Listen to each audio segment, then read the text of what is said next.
Hello guys, good morning everybody. कैसे हैं आप लोग सब? हम बहुत बहुत बढ़िया हैं गाइस।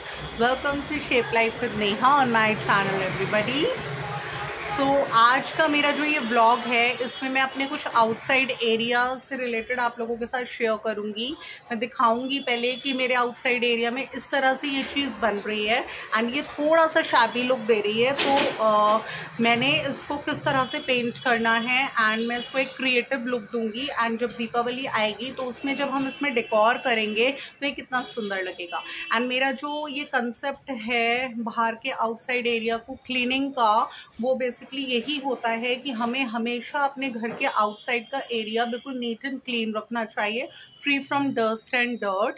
सेकेंड थिंग, उसको नीट एंड क्लीन करने के बाद हम जितना उसको ब्यूटीफुल से ब्यूटीफुल मेंटेन कर सकते हैं हमें करना चाहिए, क्योंकि इट अट्रैक्ट्स माँ लक्ष्मी।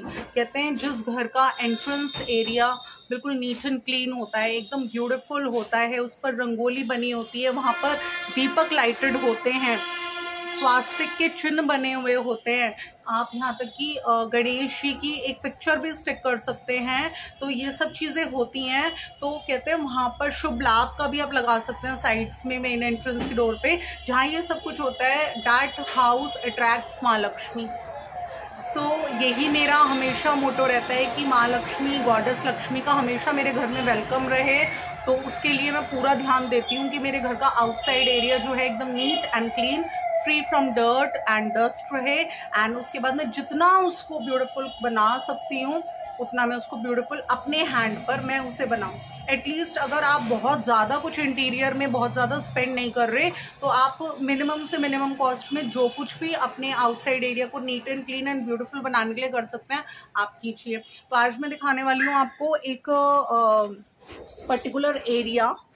ये देखिए, इस तरह से कुछ ही छोटी छोटी विंडोज, ऐसी दो विंडोज बनी हुई हैं, बट ये कवर्ड हैं ग्लास से।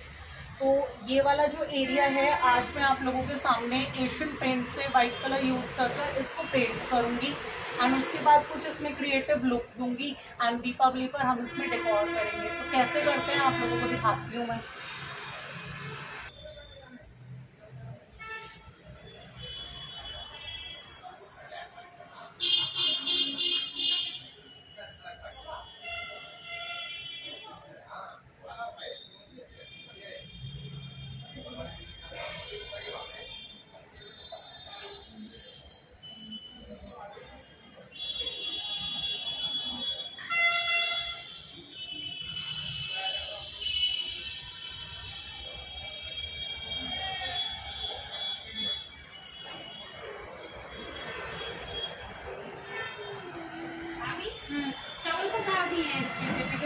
वो तो बहुत ज्यादा ही गए थे, उठ गए, खराब हो गए, नहीं पर बच गए वो इतने महंगे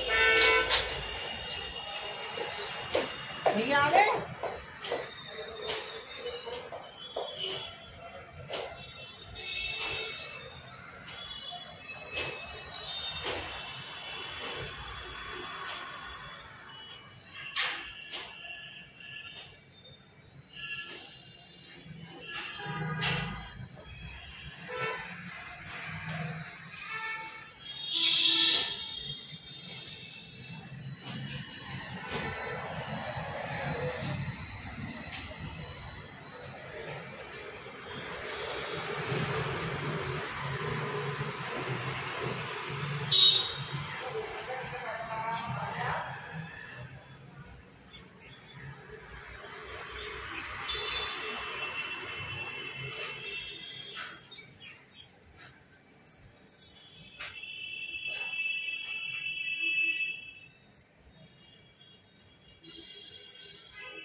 सी गाइस देखिए, मैंने इस तरह से पूरा वाइट पेंट कर दूंगी मैं इसमें, एंड 2 कोटिंग इसमें दूंगी, तो ये बिल्कुल नीट एंड क्लीन हो जाएगा। फिर हम इसमें अगेन पेंटिंग पैटर्न अप्लाई कर सकते हैं, एंड दीपावली पर हम इसमें ब्यूटीफुल डेकोर कर सकते हैं।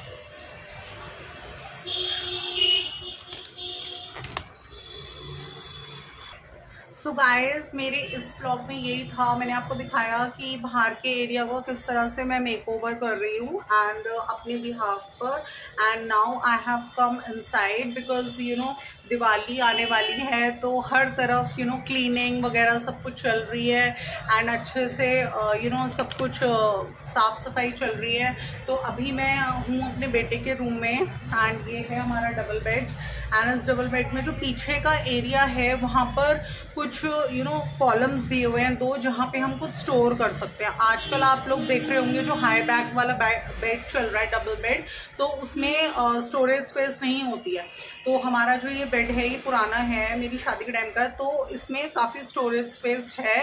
तो बेसिकली मैं इस वाले स्टोरेज स्पेस को यूज़ करती हूँ एक्स्ट्रा पॉली बैग स्टोर करने की। जैसे हम कहीं से भी शॉपिंग करके आए, साड़ीज़ की, सूट्स की, ड्रेसेस की, तो जब भी शॉपिंग होती है काफ़ी सारे पॉली बैग्स हमारे पास कलेक्ट हो जाते हैं, और वो हमारे लिए यूज़फुल भी होते हैं, क्योंकि कभी हमें कहीं जाना है तो हम यूज़ में ले सकते हैं उन्हें। तो उन्हें स्टोर करना, कितनी बार मेड्स वगैरह मांग लेती हैं, घर में कोई हमसे मांग लेता है कि आपके पास कैरी बैग है, कितनी बार मेरे हस्बैंड भी मांग लेते हैं कि कैरी बैग है। तो इस तरह से यूज़ में बहुत यूज़फुल होते हैं कैरी बैग्स हमारे लिए। तो मैंने इसमें 2 कॉलम्स हैं। एक कॉलम मैंने अभी पूरा अपनी मेड से हेल्प लेकर इसको पूरा खाली करवा लिया है, 10 मिनट लगी उसे मुश्किल से ये सब खाली करने में, एंड उसकी प्रॉपर डस्टिंग करा ली है। क्योंकि अंदर भी अलमीराज के अंदर भी चाहे हम अगर ज़्यादा टाइम हो जाए क्लीनिंग करे हुए तो डस्ट बहुत एक्यूमुलेट हो जाती है, तो पूरी डस्टिंग करा ली है। अब मेरा काम क्या है, इसमें 2 कॉलम्स हैं। तो एक कॉलम में मैं स्टोर करती हूँ सारे पॉली बैग्स, क्योंकि बहुत सारे हैं, छोटे बड़े हर तरह के। एंड एक कॉलम में मैं स्टोर करती हूँ जो मेरी ओल्ड बेडशीट्स हो जाती हैं, तो उनको मैं रिटायर करती हूँ, तो मैं उनको कहीं पर भी अलमीराज में लेइंग पर्पज़ के लिए यूज़ कर लेती हूँ या कहीं पर भी। तो इसमें मेरी ओल्ड रिटायर्ड बेडशीट्स, उनके पिलो कवर्स, ओल्ड रिटायर्ड दोहर्स, ओल्ड रिटायर्ड कर्टन्स, या कितनी बार जो हमारे लिए यूजलेस वेस्ट क्लॉथ्स मटेरियल्स होते हैं, फैब्रिक्स होते हैं, वो सब मैं ले करती हूँ। सो डैट जब भी मैंने अपनी डस्टिंग या क्लीनिंग करवाई किसी अलमीरा की, किसी कबर्ड की, तो उसमें जो क्लॉथ लेड है उसको मैं निकाल लेती हूँ, वॉशिंग के लिए डाल देती हूँ, एंड प्रॉपर अलमीरा की डस्टिंग करा के फ्रेश क्लॉथ ले करती हूँ। कितने जने ऐसे होते हैं जो अपनी अलमीराज में न्यूज़पेपर्स ले करते हैं। हमें newspapers according to astrological point of view कभी नहीं ले करना चाहिए अलमीराज में, क्योंकि newspapers they carry negative newses and they spread negativity in your home. So we should always ले अ पीस ऑफ क्लॉथ। तो आप जितने भी ओल्ड कर्टन्स, बेडशीट्स, दोहर्स होते हैं, इनके पिलो कवर्स होते हैं, इन्हें आप लेइंग पर्पज के लिए यूज कर सकते हो। तो मैं करती हूँ। तो अभी मेरा जो सेकंड जॉब है वो यही है, मैं सॉर्ट आउट कर रही हूँ सारे पॉलीथिन्स, पॉली बैग्स वगैरह में एक पूरा अलग स्टोर करूंगी। क्योंकि क्या होता है ना, आज मैंने इसे प्रॉपर ऑर्गेनाइज करा तो महीने भर तो ये ऑर्गेनाइज रहेगी। फिर क्या होता है, कभी मेड निकाल रही है, कभी बच्चे निकाल रहे हैं, कभी कोई निकाल रहा है, कभी कितनी बार जल्दबाजी में मैं ही निकाल रही हूँ, तो हैपहैज़र्ड हो जाता है सारा। तो वही हुआ है। तो अभी मैंने इसकी प्रॉपर क्लीनिंग डस्टिंग करा ली है। अभी मैं सॉर्ट आउट कर रही हूँ, पॉली बैग्स अलग एंड ओल्ड रिटायर्ड क्लोथ्स अलग। तो जब मेरा सॉर्ट आउट हो जाएगा तो प्रॉपर इसके अंदर वो ले कर दूंगी। तो डस्टिंग, क्लीनिंग सब चलती जा रही है, सारे काम इकट्ठे हो रहे हैं। थोड़ा सा मैं बाहर का भी मेकओवर कर रही हूँ, अपने आउटसाइड एरिया का, कुछ मैं अंदर भी क्लीनिंग डस्टिंग देख रही हूँ, क्योंकि काफ़ी सारी चीज़ें होती हैं, सारी डोर्स, विंडोज़, हमें सब कुछ क्लीन करनी है दीपावली से पहले। तो जैसे जैसे मैं करती जाऊँगी आप लोगों के साथ अपने ब्लॉग्स में शेयर करती जाऊँगी गाइस। तो अगर आपको आज का ब्लॉग अच्छा लगता है तो इसे लाइक कर दीजिएगा, शेयर कर दीजिएगा, एंड अगर आप मेरे चैनल पर न्यू हैं तो इसको सब्सक्राइब करना बिल्कुल ना भूलिएगा। टिल देन बाय बाय, मिलते हैं नेक्स्ट ब्लॉग के साथ।